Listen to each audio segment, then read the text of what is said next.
جی دوستو، آج ہم آپ کو ایک ایسی ویڈیو دکھا رہے ہیں جس کے بارے میں الفاظ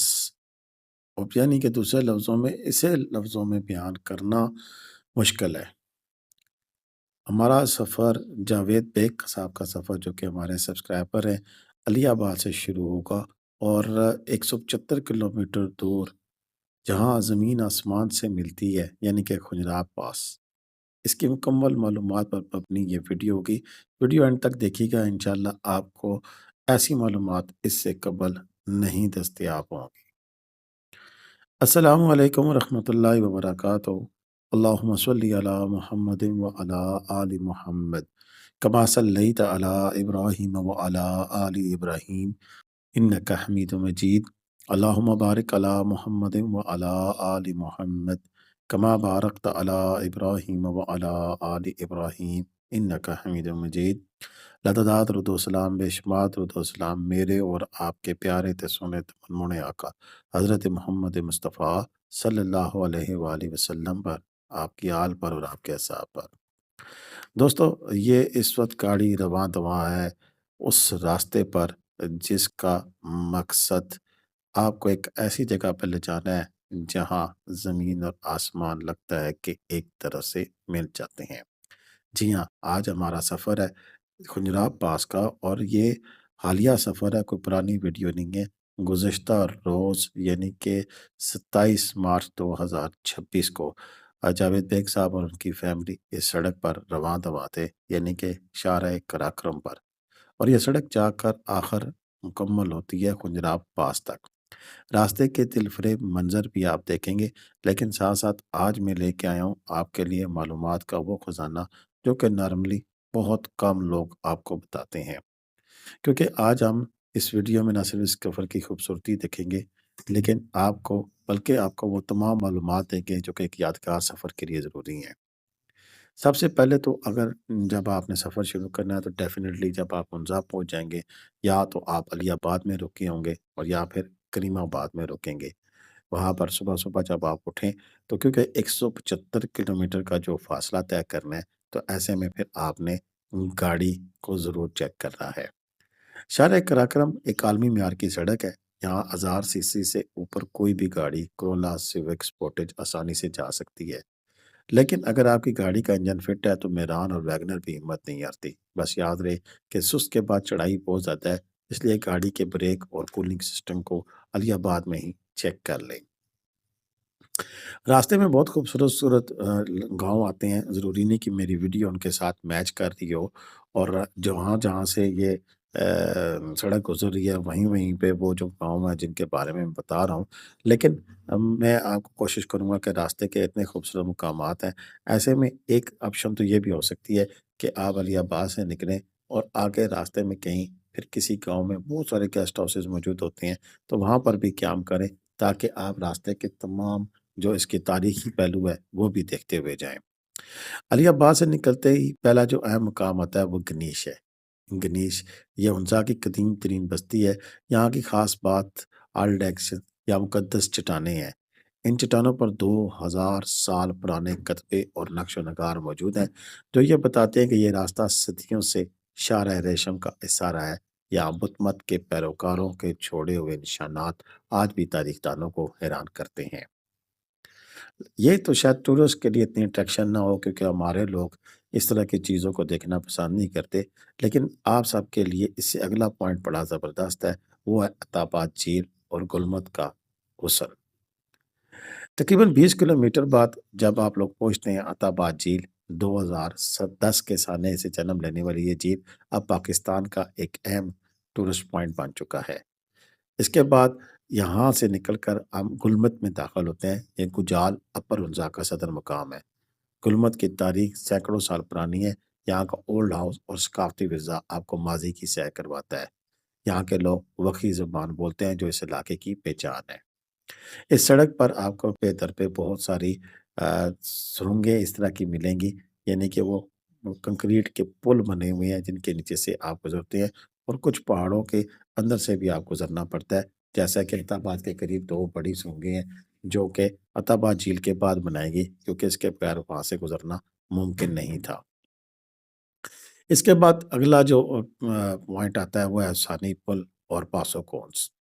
گلمرگ سے تھوڑا آگے ثانی پل ہے، اور کیا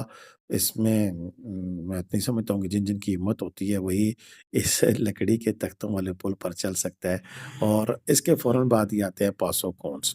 ان کو کتھک پیک بھی کہا جاتا ہے۔ یہ نوکیلی چوٹیاں دیکھ کر احساس ہوتا ہے کہ قدرت نے زمین کو کتنی نفاست سے تراشا ہے۔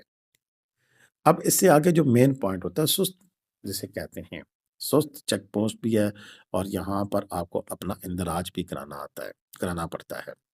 سست ایک مین شہر بھی ہے، یہاں پر گیسٹ ہاؤس اور ہوٹل بھی ہیں، اور میرا اپنا ذاتی خیال ہے کہ اگر آپ لوگ اس سفر پہ ہیں تو سست میں قیام لازمی کریں۔ اس طرح آپ کا سفر بڑا یادگار ہوگا، اور بہت سارے علاقے آپ دیکھتے ہوئے پھر آپ واپس آئیں گے، کیونکہ ہنزا کا سفر عموماً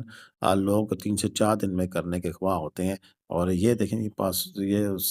کچھ لکھا ہوا ہے سینی برج ہے میرا خیال ہے یہاں پر، اور پاسوکون بھی آگے گزریں گی اور آئیں گی، یہ سارا آگے پیچھے گٹ مٹ ہوا ہوا ہے، لیکن میرا کام ہے آپ کو انفارمیشن دینا۔ سفر کا اہم ترین مرحلہ سست ہے، اور یہ آخری بڑا بازار ہے۔ یہاں کسٹم اور امیگریشن کی چیک پوسٹ بھی آتی ہے۔ یہاں آپ کو اپنا اصلی شناختی کارڈ دکھا کر انٹری کرانی ہوتی ہے، اور چونکہ کھجرات نیشنل پارک میں داخل ہو رہے ہوتے ہیں تو یہاں فی بندہ انٹری فیس بھی ہے۔ پاکستانیوں کے لیے 1000 سے 2000 روپیہ، اور غیر ملکیوں کے لیے زیادہ ادا کرنی پڑتی ہے۔ یہ رقم پارک کے تحفظ اور جنگلی حیات پر خرچ ہوتی ہے، ایسا کہا جاتا ہے، لیکن ہوتا نہیں ہوتا یہ مجھے نہیں پتا۔ چلیں جی، باقی اگر آپ مارچ یا اپریل میں جا رہے ہوتے ہیں تو پھر ایک اور بڑی بات جو آپ سے بتاتا ہوں کہ برف سے ڈھکے آپ کو پہاڑ ویسے بھی نظر آ رہے ہیں، اور یہاں پر ٹھنڈ بہت زیادہ ہوتی ہے۔ مارچ یا اپریل میں اگر آتے ہیں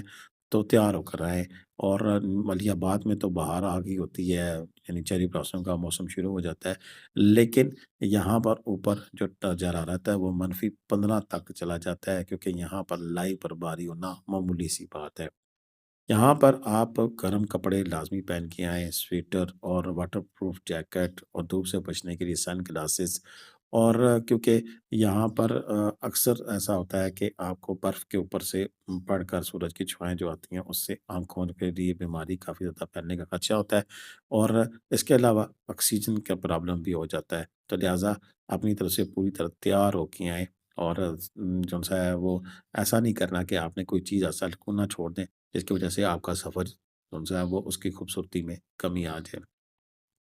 یہاں پر ایک چیز اور بھی میں کہوں گا کہ سپیڈ مارنے سے پرہیز کریں، آرام آرام سکون سے جائیں۔ یہ اس وقت آپ پوسو کے پاس سے گزرنے لگے ہیں، اور آپ آرام آرام سے گزریں، آرام آرام سے دیکھتے ہوئے جائیں۔ اس کی خوبصورتی میں آپ کو ہر وہ چیز نظر آئے گی جس کے آپ متمنی ہوں گے۔ یہاں پر آپ کو یہ یعنی کہ آپ ٹریولنگ کر رہے ہیں، صرف سڑک کے اوپر چلتے رہنا ہی اس کی خوبصورتی نہیں ہے، بلکہ یہاں پر جگہ جگہ رک کر اس کے مختلف مقامات، یہاں اس کے گاؤں، یہاں اس کا کلچر، تہذیب، ثقافت، یہ سارا کچھ دیکھتے ہوئے آپ پر جائیں گے تو پھر آپ کو ہنزا کی خوبصورتی دیکھنے کے بعد اس کا مزہ آئے گا، اس کا لطف اٹھا کے دے سکیں گے۔ اگر صرف آپ سفر ہی کرتے رہیں گے پھر تو شاید آپ کو وہ مزہ نہیں آ سکے گا، یا وہ آپ کا مقصد نہیں پورا ہوگا جس کے لیے آپ اتنا دور اور اتنے پیسے خرچ کر کے آ رہے ہوں گے۔ اچھا، یہاں جہاں آپ خوبصورت نظارے دیکھ رہے ہیں وہاں پر ایک اور بڑے مزے کی میں بات بتانے لگا ہوں، اور وہ یہ ہے کہ اگر آپ پنڈی اسلام آباد سے نران ببوسا ٹاپ کا سفر کرتے ہیں تو 750 سے 800 کلومیٹر کا سفر آپ کا آنے جانے کا بنتا ہے، اور اگر آپ ہنزا کا سفر کھجرات پاس تک کرتے ہیں تو وہ آلموسٹ ڈبل ہو جاتا ہے۔ یعنی کہ جن لوگوں نے ناران کا یا ببوسا ٹاپ کا ٹور کیا ہوتا ہے، بس اس کو ڈبل کر لیں، اتنا فاصلہ بن جاتا ہے۔ اور اس کی کچھ ہم نے چھوٹی سی تفصیل بنائی ہے۔ اگر چھوٹی سی گاڑی آپ 660 سی سی سے 1000 سی سی جو کہ 14 سے 16 کلومیٹر ایوریج کرتی ہے، تو آپ کا 100 سے 120 لیٹر پٹرول، یعنی کہ آج کل کے مطابق 35,000 سے 40,000 روپے تک کا فیول لگ سکتا ہے۔ اگر ایک سیڈان ہے، 1300 سے 1500 سی سی گاڑی ہے، 11 سے 13 کلومیٹر ایوریج کرتی ہے، تو آپ کا تقریباً 130 سے 145 لیٹر پیٹرول لگتا ہے، اور آپ کی جو کاسٹ بنتی ہے وہ آج کل 321 روپے کے حساب سے، اگر بڑھ گیا تو زیادہ کر لیجیے گا، 47,000 سے تقریباً یعنی 42,000 سے 50,000 روپے تک فیول ہے۔ اور اگر آپ کی 4x4 جیپ ہے جو 7 سے 9 آپ کی ایوریج کرتی ہے، تو وہ تقریباً 190 سے 200 لیٹر پیٹرول لگتا ہے، وہ تقریباً 68,000 سے